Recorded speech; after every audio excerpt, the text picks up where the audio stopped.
Hey, what's going on YouTube? This is Pigeon here, and we are going to do a deck profile on the Pikachu and Zekrom deck, or also known as Pikarom. So as everyone knows, this is probably one of the most competitively viable decks at the moment, aside from, just regular Zapdos variants, maybe some Zoroarks, and yeah, most of the time you're going to see this guy, and maybe the Charizard from Team Up. And this is my deck. Yeah, this is Goose's deck that she built. She got some innovation for this card when she pulled it and decided to make a deck around it. I pulled it at pre-release at the stadium. It was pretty funny. It went perfectly with my deck because I got electric and what else did I get? Electric. Oh my god. Fire. Fire, yes, because the promo that I had was Charizard. Yeah. So yeah, let's get right into the deck profile. Timber. Yep. So to kick things off, we're going to start off with 3 of the Pikarom itself. I've seen people play 2, and I've seen people play 3. I've never seen people play 4 because it is too cloggy. And well, this is my opinion. I think it should be at 3 because it is going to be your big swinger, while Zapdos is meant for your early game attacks. We originally had it with just 2, but we found out that when we played with 2, one of them would always be prized. So we wanted to add the extra third one in there just for a backup, just to make sure that you'll have at least 2 of them in there so that you can have your 2 initial, and then the other one is maybe prized, so you can have that balance and that extra support just in case, because you never know. Yep, because more than likely in a game, you only really need 2, but if it gets down to the case, maybe you might need the third, but usually the third is probably either prized or you can use it as a discard in most cases. And also we wanted to put the alternate art in there because it just looks cool. Just add variety. Yeah. So 3 of the Pikarom. And then, obviously, we're going to play 3 of the Jirachi from Team Up. Yep, we're proxying 1, because, it's $20 a pop for 1 Jirachi. So, yeah, 3 Jirachi, very self-explanatory. Helps us get the trainer cards we need if we need a Viridian Forest or a Thunder Mountain or any of the Electro Power switches. Skateboards. The funny story about this one, it's a promo.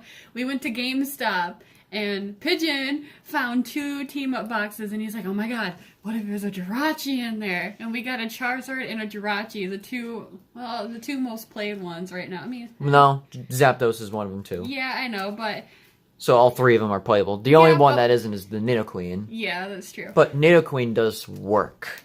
But the 2 most hyped up ones. Oh, all 3 of them are, but you know yeah, what I mean? Probably the most actually the most expensive one is the Charizard. It's a couple dollars more than this one, but it's a very competitive card. Look at the top 5 cards of your deck before you attack once during your turn. If there's a trainer card amongst those, you can reveal it, add it to your hand, shuffle your deck, and then this guy goes to sleep. And then the combo is you put a skateboard on it, retreat for free because a skateboard allows you to retreat while it's asleep. Everybody knows what the Lord Jirachi does. But, guys, me and Pigeon were talking about it. What do you think if we start a series where we're trying to search for our last Jirachi? We only need 1 more. And we will open up the team-up boxes that we find. We will open up the team-up packs that we find, searching for that Jirachi. So let us know in the comments how you think about that series. What do you think? Do you guys think you would like it? Do you guys think it would be not something we should do? Let us know in the comments below. I put the fake one on top. Next up, since we are playing Pikarom, we're only playing 2 of the Zapdos. Now, if this was just pure Zapdos variant, we would max this card out at 4. But since we have another attacker, we're going to do 2 because of the fact it's meant for you to go second, and you need this card to be on your bench, and then be able to switch them out, and then deal at least that 80 damage when possible, because a lot of the metagame right now is very small basic Pokemon because of stage 1s and stage 2s.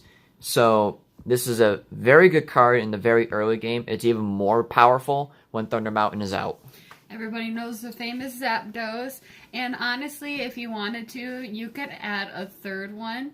Like, you can add the third Zapdos instead of the third Pikachu Zekrom. It's all how you guys want to play it and how your deck goes. Because you can honestly make a deck just around Zapdos, as you guys probably all know and all probably seen.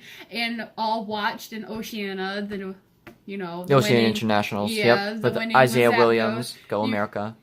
That's one thing that I love about Pokemon. You just add your own twist. If you want to add more focus towards Zapdos, then you add all of those Zapdoses and only add like maybe one Pikachu Zekrom. If you want to go towards more of the heavy hitter Pikachu Zekrom, you add more of those to make it more around that. It's all how you guys want to do it. But we combined them both because, like he said, early fighter, you always want to get this out with a nest ball and just whammo. Do the example of the TCG that we did. That was pretty hilarious. Yeah, I'll do that at the end of the profile. It's very easy to achieve, but you have to consider what kind of cards you will need, and if you choose the wrong one at the wrong time, it could severely hurt you in the end. Trust me, I've done it a few times, and it's not fun. You need to choose the right item switch card for those. Next up, we're going to play 1-0 Aura. Obviously, this is a staple in any deck that uses any electric energies. Free Retreat, nuts. Plasma Fist for a huge 160. It'd be even better if you had Thunder Mountain out. It only takes 2. And then, obviously, you can't use the attack. But that's okay, because we could use the full voltage if we need to, in case all of our energies are dumped. And we can just put them on our Pokemon. And when I first made this deck, I had 2 of these, and like the Pikachu Zekrom, you can add 2 of them just so that you know that you'll have one, hopefully, in your deck, unless you're super unlucky and you prize both of them.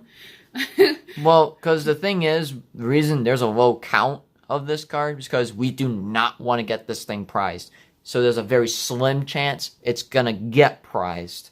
And since it's only a one of, it's very hard to get a prize. And all you need to do for this card, nest ball it. Done. It has to stay on your bench unless it has to be promoted. Yeah, I know that, but it can be like a backup, as in just in case, if, like I said with the Pikachu Zekrom, it can be like a backup. But the thing is that the reason why I changed mine and I only added 1 in there is because I only needed the 1. The other one I would just throw away as discard. And I was like, it's useless.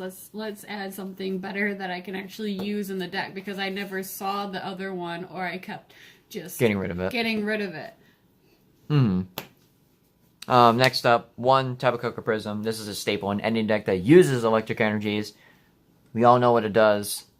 It's stupidly good. It's a must in any deck that uses electric. Next up, we're playing 1 Marsh Shadow. Obviously, this is to disrupt opponent's hands, and there are those decks where you want to disrupt those hands. Mainly Gengar Mimikyu, you want to disrupt that hand as much as possible, because if you don't, that deck will destroy this one. Trust me. Because you need the items in this one. You need the switches. You need the escape ropes. You need the Kuzmas. If you don't have those, this deck flops. In Gengar Mimikyu, it's gonna punish you for having all those cards in all those trainer cards in your hand. Exactly. And all this deck is trainer cards to help beef up your dudes, get the right ones out, deal damage. Exactly. And if you can't do that on a turn, and if you let your opponent have that Gengar Mimikyu being able to look at your hand and deal that damage, you're in for a lot of trouble. And don't worry, we're going to do a deck profile on that too. We'll do a battle between the two so you can see a best 2 out of 3. We just want to do the deck profiles first so that you guys can see what we're playing with. And then when we do the battles, then you know what we have. So you're not going in blind and being like, oh, what do they have in there? You know what I mean?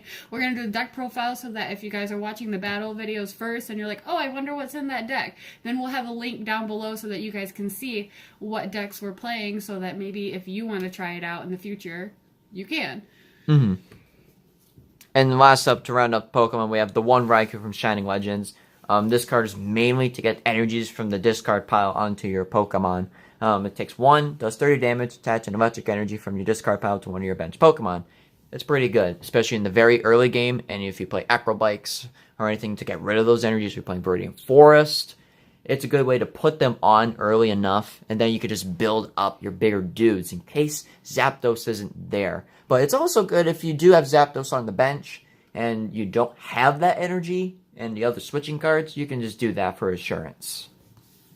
So that rounds up all the Pokemon. I believe we're playing 1, 2, 3. Yep, 12 Pokemon, so a small count. That's usually around the number you want to go for. Alright, into our trainer cards, we are playing 1, 2, 3, and 4 Electro Power. Everyone knows what these do. And you have to max out on this card. You cannot go less than 4, because this helps power up any Pokemon that wants to try to do a knockout. Especially when it comes to Zapdos. If that is your only attacker, and it's trying to take out a big dude, you need to play these. Unfortunately, you have to play them. Because it's going to add that 30 damage. It's going to keep going and going and going. Because once you switch it, it's going to do 80, and then 10, 40, 70, 200. And if you have a choice band, 230. Which knocks out most things. Sorry, I keep knocking this over. It'll knock out most things, but it'll do some work. And it'll even do more work if you have a Pikachu out, and it can do more damage. Next up, we're going to play 1, 2, 3, and 4 Nest Ball. This ensures that we can get our Zapdoses onto the bench and any other Jirachis. If I can get the cards. There we go. Jeez. Okay. Having issues. Yes. So, this thing helps get Zapdoses on the bench in case you don't have them when you're going on your first turn. And if you need it for any other card, you can get Zero Aura with this. You can obviously get your Pikachu Zekrom with it, just so you have it on the bench. Or if you need to, Jirachi. Next up, we're playing 3 choice bands. Obviously, this is in almost every single deck. You want to try to maximize the damage and try to take out as many things as possible. Next up, we're going to do 1, 2, and 3 switches. This is meant for usually Jirachi and Zapdos combos most of the time, but if you need to, you can do it with the Pikachu Zekrom as well, so you don't have to use a hard retreat. Next, we are playing 3 Acro Bike. So this is going to combo with our Tapu Koko Prism and our Raikou. So just in case we have those out, we can dump energies and grab another more useful card whenever need be. So this is just a deck thinner. This is good with the Raikou, like you said. The Acro Bike, to dump the energies and then to grab them with Raikou. And build up those Pikachu Zekroms. Yep. So next up we have 3 a Skateboard. This is mainly used for Jirachi, so it can retreat while it's asleep. It's very self-explanatory. Whenever you're playing a Jirachi, you will more than likely want to play a Skateboard, usually to the number of Jirachis you're playing. Next, we're playing 2 energy switches. This is to maneuver our energies around, see what Pokemon needs it the most. So say if you have an energy on a Jirachi, for example, more than likely you don't have one, but and your Zapdos needs it and it's already switched and you don't have an energy in hand, you can just play it and just move it. And then you can do some damage that way. Or if Pikachu Zekrom needs that extra energy in case it needs that 3rd, or if it needs the 4th if Wondrous Labyrinth is out. Then we have 1 Ultra Ball. Nest Ball does the job fine, but we're still going to include 1 of these so we can have some discards in there, because sometimes our hands can be a little too clogged and we want to use draw cards to try to maximize our chances. So, next, 1 Escape Rope. It's another switching card. You want to try to play as many as you can in this deck. For stadiums, we're going to do 1/8 the Paradise Conservation Area. This helps reduce the damage done to our electric Pokemon when they take damage. And this thing puts in work. I was going up against him with Incineroar, and what does Incineroar do? 30? It does 130, yes. 130 with the new Incineroar, the dark one. That's the good one. And I had a Zapdos out, and he couldn't kill the Zapdos. I had to 2-shot a Zapdos. Which because Zapdos has 110. Yes, and it came in really handy. It came in more useful than what I thought it was, and that's actually what saved my butt in a lot of games against that deck. Like, with that stadium, you can play it, or you don't have to. It's not necessary, but it's nice to have. It's more of a stadium to knock out. So, like, if they have Wonders Labyrinth out... Counter stadium. It's more of a stadium to be, like, keep in your hand so they can play their important stadium out so that you can put this one out and be like, no, get rid of that. I'm going to play this one. Mm-hmm. And this is probably the most important stadium in the deck, Thunder Mountain. Now, this reduces the cost of electric attacks of your electric Pokemon by 1 electric. 1 electric, not 1 colorless. So you gotta make note of that. So this is very good in the early game when you're playing your Zapdos, because Zapdos will make it 0, and you can just attack for free if you have that 80 damage on it. So that's pretty nice. And then the Pikachu, it can do 2 for its basic 150, which is also really nice. But you gotta be careful when playing this card, because there are other counter stadiums exist, like Shrine of Punishment and Wondrous Labyrinth, that will severely shut that card down, and it's a Prism, so we're only playing one of, you can only play one of it, so you gotta save this card for a huge combo and hopefully win the game. Just gotta be careful. And for our last stadium, we're playing the Viridian Forest, just to dig for energies, so we can add them on to our Zapdoses and Pikachus early on in the game. It's just an energy acceleration. Yeah, when I first made this deck, I was having issues trying to find my energies, and so Pigeon was like, why don't you add Viridian Forest and make it another stadium? Because originally I only had 2, and I kept having issues when we were going against that Incineroar deck with Wondrous Labyrinth again, so I was like, okay, let's do it. And this saved my butt too. If you're in a pinch and you have no energies in your hand, get rid of something that you don't need and get an energy, put it on your dudes. It's just one of those cards that you play when you're in a pinch, or like I said, if the other player has like a Wondrous Labyrinth or a Black Market out. Black Market's really not that played. It's mostly Wondrous Labyrinth and Shrine of Punishment. Yeah, I know. But you play it. Some people do. Yeah, only in dark decks. Alright, on to our supporter cards. We are playing 1, 2, and 3 Kuzma. Once again, this is another switch card, but this is a card you usually win games with because you get to choose the opponent's Pokemon. Unlike a Skateboard, they get to choose. So this is more of a swing card. 9 times out of 10, you're going to win with this thing. Sometimes you can play 4, but when I played it, because this is my deck, of course, we are explaining that in the beginning. Some people always say, why don't you put 4 in there? I figured 4 was a little too cloggy because I was always discarding one. Whenever I was using 4 Kuzmas and I had an Ultra Ball, I always got like 2 of them in my hand, and then I would have to discard one. So I figured it would be, like I said with the Zapdos, what did I take out? I don't remember. Whatever I took out, add something better. You know what I mean? You always want to play test the deck, and whatever you don't see very often, take it out and try to find something that you will be able to play more and make it better. Useful. Mm-hmm. Next to Cynthia, obviously, if you have a bad hand, shuffle, draw 6. Self-explanatory. Originally, I had 1 in there, and I was like, yeah, no, I need another one. Because, yeah, you'll get those hands. Next, we're going to play 2 Lily. Even if we go, this is our first turn, we can maximize our hand to 8. And if we could play all those cards, we're going to maximize our hand and get a fresh new hand. We need that Lily. Next, we're going to play 2 Voltner. Now, usually people play around 3 Voltner, but we found 3 was a little too much because we always discarded that Voltner. And a lot of the time, we get the necessary cards we need off of the Jirachi or just off of Viridian Forest. So, this is just a card you only really need 2 of, in our opinion, but if you want to play 3, go for it.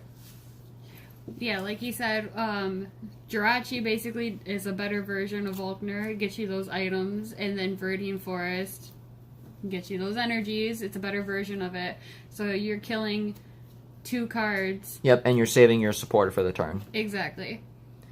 And for the last supporter, playing in Erica's Hospitality. Now, this is in almost every single deck. Usually has a 2 or 1 of. You never want to play more because it has the prerequisite of you have to have 4 or fewer other cards in your hand. And you can, so the highest hand size you can have with this card after playing it would be 10 cards. But it does come in handy. It is pretty good. We're on a search for a full art of this too.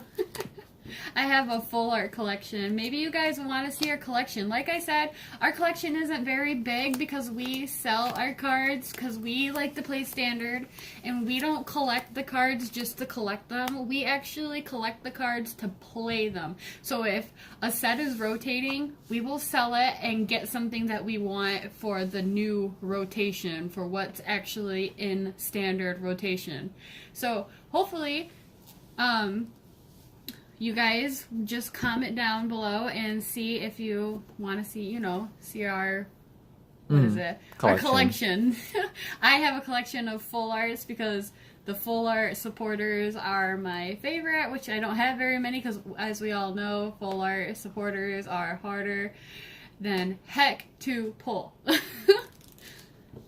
And last but not least, we're playing 11 electric energies. You don't need that many because the cost of all the cards is usually around 1.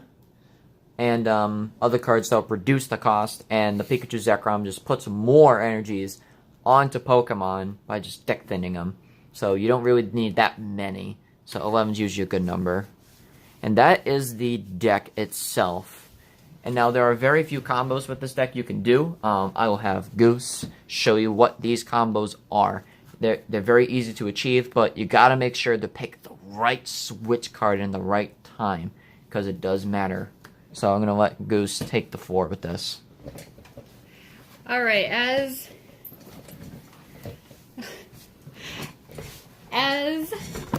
ooh, I keep hitting this too, sorry guys. So, I'm just laying it out so that you guys can see all of it laid out, what we have going here, everything that he went over, and because we want to make a thumbnail, you know. So, as you guys know, what combo am I doing? Any of the few basic combos. So, what do you mean? So, like, one-hit knockouts, basically, if you have the right hand. Well, you guys basically know all the combos and everything that you do. The only thing that I really wanted to say is that this thing is hilarious. We were playing TCG online, and we were doing actually a tournament because we finally built the same deck online. It's similar. Yeah, pretty similar. We just don't have the Marsh Shadow or the Raikou in there, but it's pretty close. Anyway, excuse me.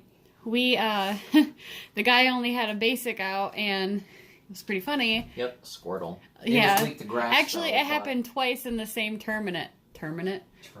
I am having problems tonight. I am so sorry, guys. Anyway, so he had a Squirtle out, and so I had a Zapdos out. I went second. He wanted to go first. I had the Jirachi, and I was getting those items off, and we couldn't find a switch. So we got rid of all of the items and everything in our cards, in our hand. You went second. He chose to go first. Yeah, I know. Which is his rookie mistake. And we ended up getting the switch off of Lily. Like he said, the Lily is a great clutch for in the beginning. You dump as many cards as you can in the beginning to try to get that Lily to work and maximize it. And we ended up getting that switch and knocked it out and ended up winning in like less than a minute. And that happened again with the second round. But the second round, the cards were literally in our hand. Yeah, the second round wasn't as much of a clutch because it was actually in our hand. So he wanted to go first, and of course with the Zapdos deck, you always want to go second, as everybody knows, because you had to switch it, put it in, you can attack on your first turn. Anyway, he made us go second, so we did it again. He only had one basic out. It was a Shaman. It was the Venusaur and Celebi deck, which we are actually currently working on, a Venusaur and Celebi deck. So as soon as that one comes up, we'll do a deck profile on that, which you guys probably all know because everybody's doing it right now. The only deck that I think that we have that isn't like everybody knows that's running around right now is probably the Incineroar and the Gengar Mimikyu. Not a lot of people play Gengar Mimikyu, which really shocked me and Pigeon. Because, like I said, this deck right here, if you don't have the right combos in your hand to hurry up and start knocking out the big components of Gengar Mimikyu, you're going to guarantee lose. Because you need those items to switch. You need those escape boards to retreat. You need that choice band to build up. You need that electro power. You know, all those different things. The supporter. It's trainer cards. That's what makes Gengar Mimikyu so good, because it just legitimately says trainer. Not item, not supporter, trainer. So any trainer that you see in there. And also they get to take a lovely look at your hand and see and predict what's going to happen next. So when you're going up against that deck, you always want to minimize the amount of items you have in your hand. And with Pikachu and Zekrom, you kind of can't do that. I mean, you can, but you're probably going to lose because you want those items in your hand so you can predict what's going to happen next. What can I do? And what, like Pigeon said, what card, what kind of retreat do I need? What kind of switch do I need? Do I need an escape rope? Do I need a Kuzma? That sort of thing. Anyway, guys, that was it. I hope you guys enjoyed this deck profile. And like we said, we are going to be doing a Gengar and Mimikyu one next, right? And we are going to show you guys the cards up nice and personal, nice and close, explain them, and show you what they do and read what they do to you for you guys. And then eventually we're going to do a battle between these two, right? You said you want to do a battle between these two? So that you guys can actually see the cards in action and see what we're actually talking about of how this deck, if you don't get the right cards in your hand, like I'm not saying that he can't put up a fight, Pikachu and Zekrom, because he can, because if Gengar Mimikyu bricks really hard and doesn't have a good hand, then you're golden. That's what you want. But if you don't have a good hand and you have a buttload of items in your hand and he has a Gengar Mimikyu out that only takes two, as we all know, 2 energies. And then there's a thing called Malamar right now that can get those energies really fast for him, even if he doesn't have the energies in his hand. So then it's kind of you're lost for words and you're going to go downhill from there. But anyway, guys, stay tuned for our next deck profile of the Gengar Mimikyu and our battle that we are eventually going to do. We are also going to do one on our Incineroar deck, and not a lot of people play Incineroar either, which me and Pigeon were pretty shocked about that. We want to show people what we did with Incineroar, and I'll give you a little teaser. What is it? Alolan Ninetales. The fairy with Wonderth Labyrinth that shut down this deck a lot. If you don't, like he said, if you don't have that Lost Thunder and then you play Wonderth Labyrinth, you're kind of screwed out of luck. Anyway, guys, hope you enjoyed this video and leave a comment. What do you think that we can do better to make our decks better? Also, let us know, do you want to see more deck profiles? And like I said, maybe one day we'll show you our collection and what we have so far, and what cards we think are competitively viable and all that kind of stuff. So anyway, guys, hope you have a great weekend. And remember to stay kind and love Pokemon. Peace out. Bye.